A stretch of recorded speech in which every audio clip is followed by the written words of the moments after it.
Welcome to GovCast, connecting with federal IT's top decision makers. I'm Alexander Bulova, production lead at GovCIO Media and Research, and today we're doing something a little different. Instead of interviewing an IT decision maker, we're going to go back to basics and define some of the most used terminology in the field of federal IT. In other words, buzzwords. And what fun would it be if we didn't gamify it a bit? So with me today for what is sure to be a memorable episode of GovCast is managing editor Ross Gianfortune and staff writer researcher Anastasia Obis. Ross, Anastasia, welcome to the show. Thanks so much. Thanks for having us. As I said, today we're going to be defining some buzzwords.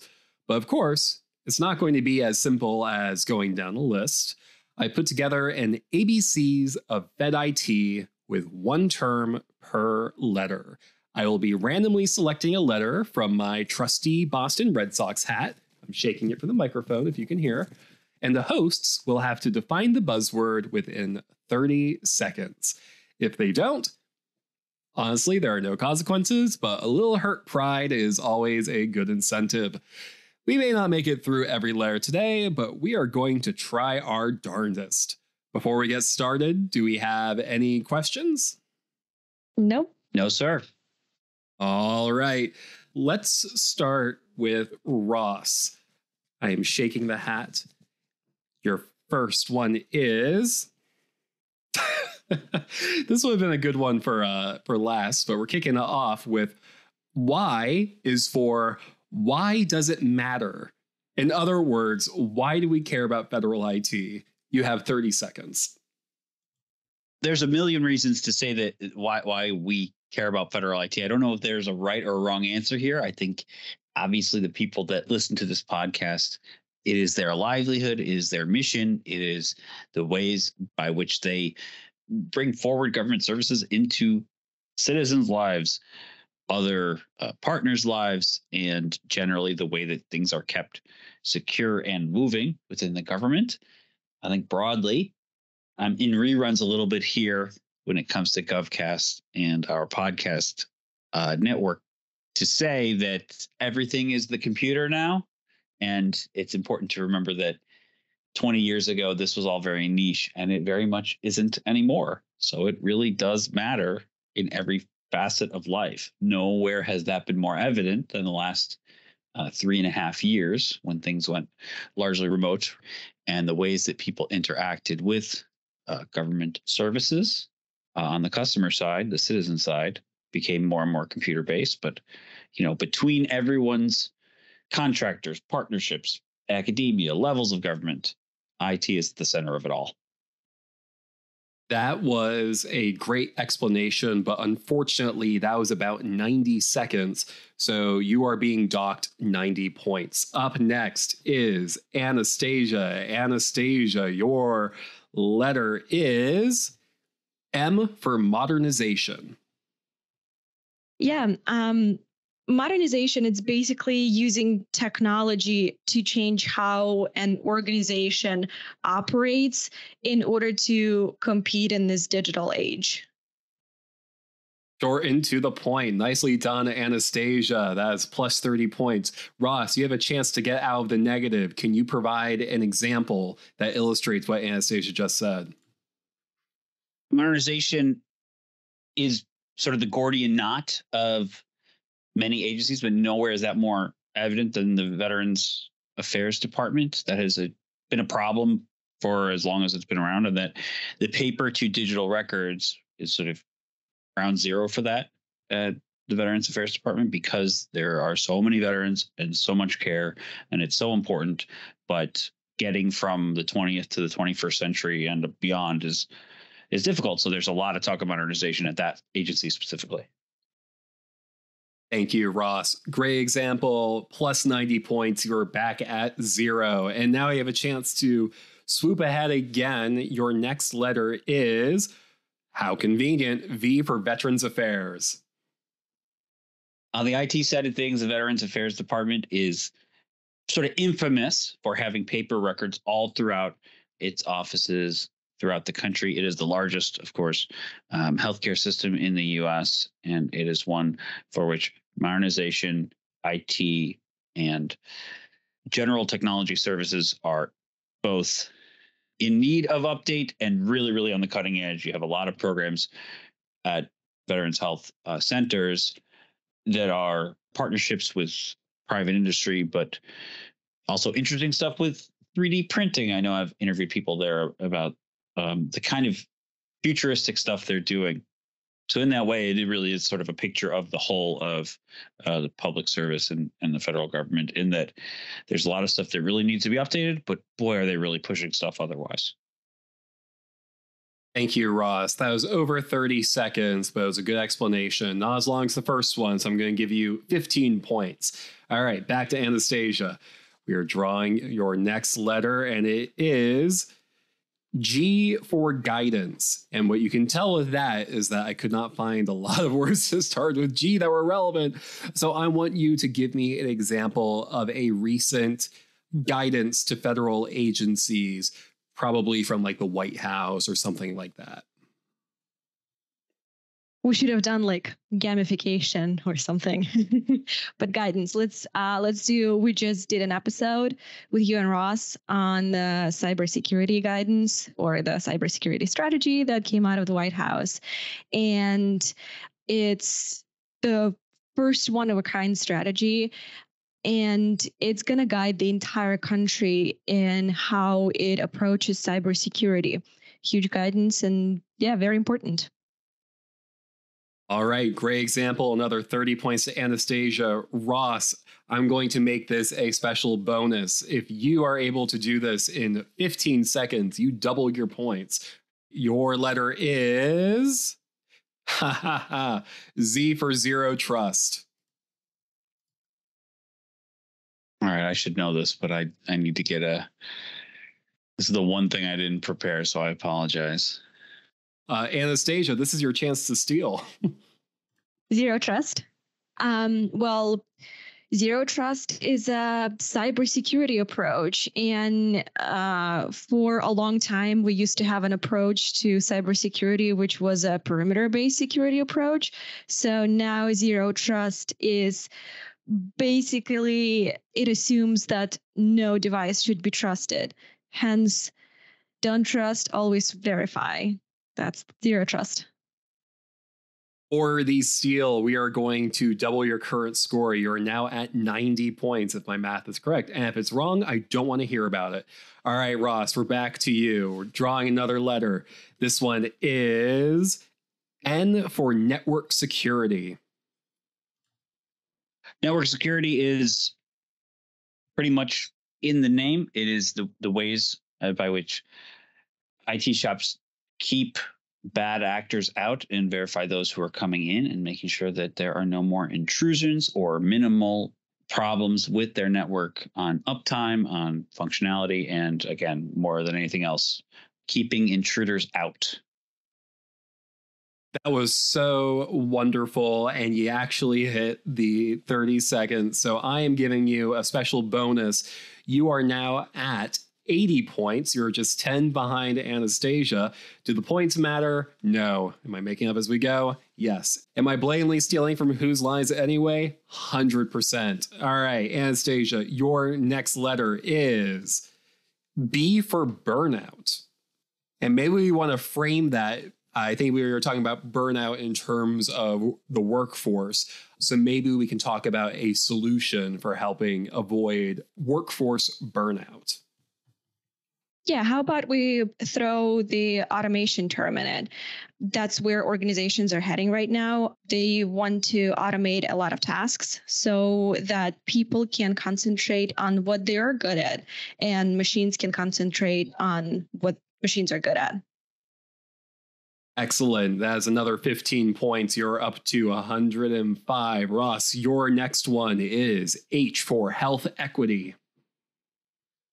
Health equity has been a priority of all health agencies, and particularly the current administration, because the pandemic brought into a lot of focus, particularly through the use of data, how different diseases and health issues affect different communities differently. So within the DEIA framework, health equity is a way that agencies like CMS and Health and Human Services approach healthcare in a more and health systems in a more equitable way to get it to the people who need it the most. And so it's not just tied to things like class, geography, race, or access. Well, you went over the 30 seconds, but it's a very important topic that deserves to be discussed in detail. So I am going to still give you 15 points. You are both neck in neck at 105. Anastasia, your next one is O for open source. Open source. Well, it's gotten so big in the last couple of years. Well, it's basically what it sounds like when we talk about open source code. It's basically out there in the open. It's accessible to everyone and anyone who wants to take a look at a specific code and use it to create their own product. And it's very collaborative in nature. It's basically accessible throughout the world. So many eyes can look at that code, find vulnerabilities, tweak it, create something new. It promotes innovation. Yeah. All right, that went a little over. So I'm going to give you, just to make my life a little easier, 20 points. So you're now at 125. Ross, you have a chance to advance. Can you tell us why open source could be an issue? Open source can be an issue, sort of bring it back to some of the zero trust and security conversations, because open source means open, everybody. So there are plenty of ways for malevolent forces to get within or exploit open source vulnerabilities when put in use. Well done. I'm giving you also 20 points, 125 across the board. This time, I'm not going to actively try to tie things just to make it interesting. We are going to go with 15 points for 25 points for every correct question. That's going to be a lot easier. All right, Ross, your letter is T for technical debt. I don't want to sound facile, but technical debt to a certain extent is within the name, in the sense that, particularly in the great power competition, there's a lot of conversation about organizationally where the military services in the U.S. are versus other places, and where those debts on the tech side, the IT side in particular, come forth. Well done. That is 25 points. You're up to 150. Anastasia, your letter is... All right, I'm going to give you 60 seconds on the clock because this is kind of a two-parter. It is digitalization versus digitization. Okay, so digitization, that's a process of converting various types of information like images or audio or video into digital formats. So it can be then used on, stored, and transmitted using electronic devices. Now, the second one is adapting various processes to be used on the computer and the internet. That is correct. So I'm going to give you 50 points for getting both of those correct. So that puts you up to 200. All right, Ross, your letter is Q for quantum computing. Quantum computing essentially uses this huge quantum mechanics to do things, to solve problems, to do the work of computers that normal computers can't do. So they have these, quite literally, these quantum mechanical computers, these more powerful computers to do it. And to double your points, can you tell us why we are concerned about quantum computing? I cannot. Sorry. And that is okay. Well, you still get 175 points in total. Anastasia, do you want to have the potential to get 25 extra points and tell us why quantum computing is a security concern? Sure. It's a cutting edge technology, and what could potentially happen is it's going to be able to decrypt the information that is currently encrypted. So, which means that other nations who have the encrypted information currently on other nations, they could just wait a couple of years until quantum computing comes in and they will be able to decrypt it. So that's a huge vulnerability. Very scary, and you get the extra 25 points. 225 to Ross's 175. Anastasia, your next letter is W, is for workforce shortage. All right. Workforce shortage. We've talked about it extensively, and the public sector is especially dealing with workforce shortage, especially when it comes to cyber talent, IT talent. And we just discussed the workforce strategy that came out of the White House, and that's to address those gaps. We don't have enough talent as it currently stands to address everything that's basically coming in at us. And I'm sorry, I have sirens. Can you hear that? I can, but you know what? This is a game episode, and we are showing our listeners the realities of podcasting. Well, that's workforce shortage. All right, that's 25 points. And that puts you up to 250, I believe. All right, this is our last two, and we are going to make these the daily doubles to also steal from Jeopardy. Whose lines anyway? Jeopardy, everything's up for grabs. All right, Ross, for 50 points. K stands for Kessel Run, which is by way of saying Kessel Run is a software factory. What are software factories?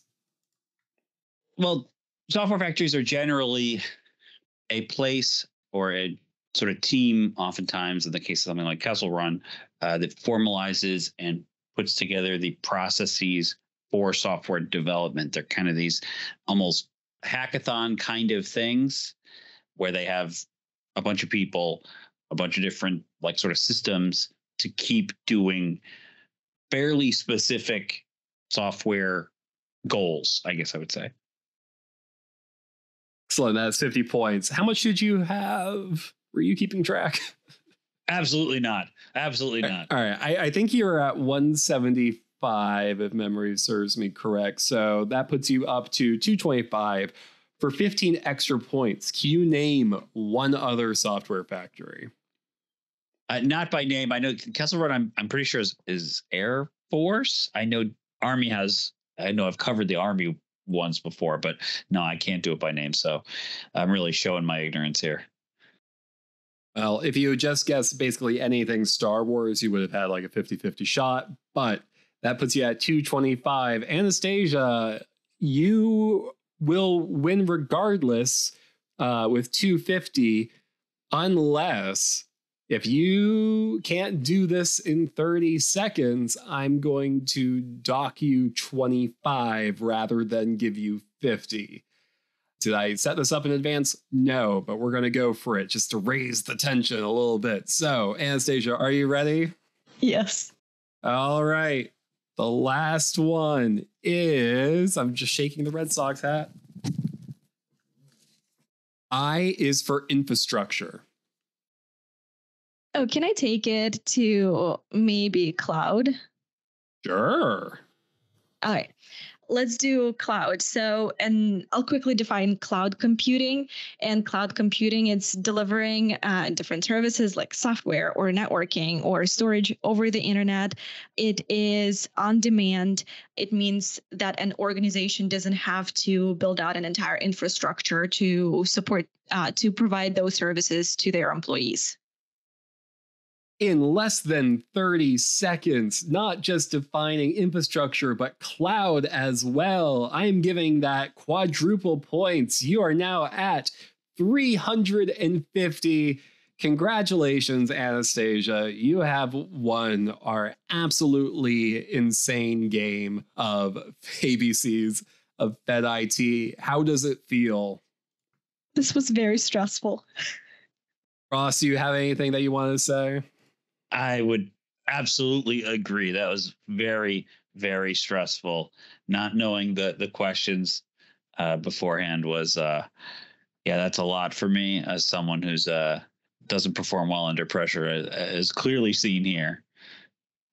Well, you both did a terrific job. We do have a few left.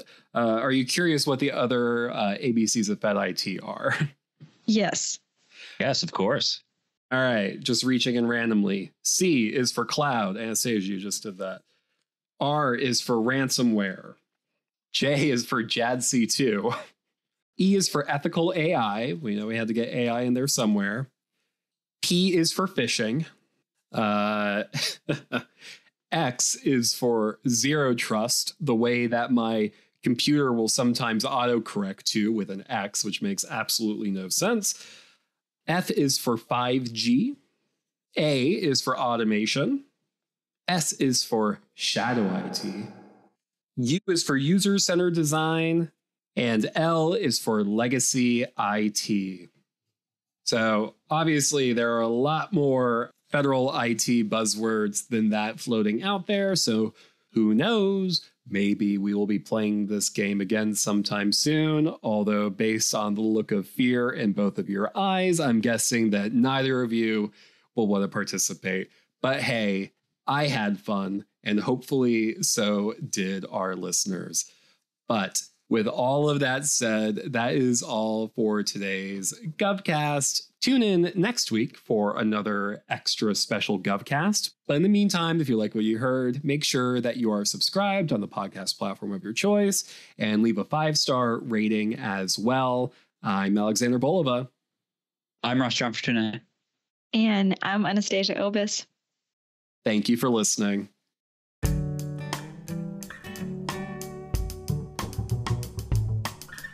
GovCast, along with HealthCast and CyberCast, is a production of GovCIO Media and Research.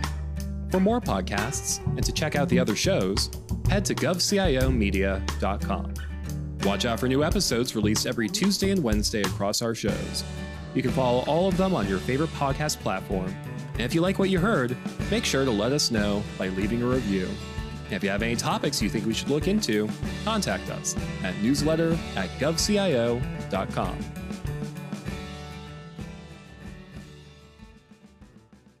Anastasia, do you have your emotional support cat? Yes. I'm so sorry to cause you all stress. I thought this was fun. No, it was stressful and I absolutely loved it. I wouldn't do it again. No, yeah, it was fun. I just, there's a couple that, like I said, I'm a bit more of a generalist. So it's just like, oh boy, I don't know how to define this easily. And certainly, as right off the jump, 30 seconds is short for me, unfortunately. Well, maybe next time you all can quiz me. I think that would be a fun turning of the tables. I love that. I don't know, like give me a buzzword. See how I do right off the bat. So, okay, my question is, what would be the difference between technical debt and legacy IT? Technical debt is the fact that you have not updated your systems in an adequate amount of time, and therefore it costs more money to replace the older systems the longer you wait. And legacy IT just refers to those old systems. So they're part and parcel. And I just won the game. Mm-hmm. You did. You win. Congratulations. I learned something by editing these. All right, that's a fun postscript.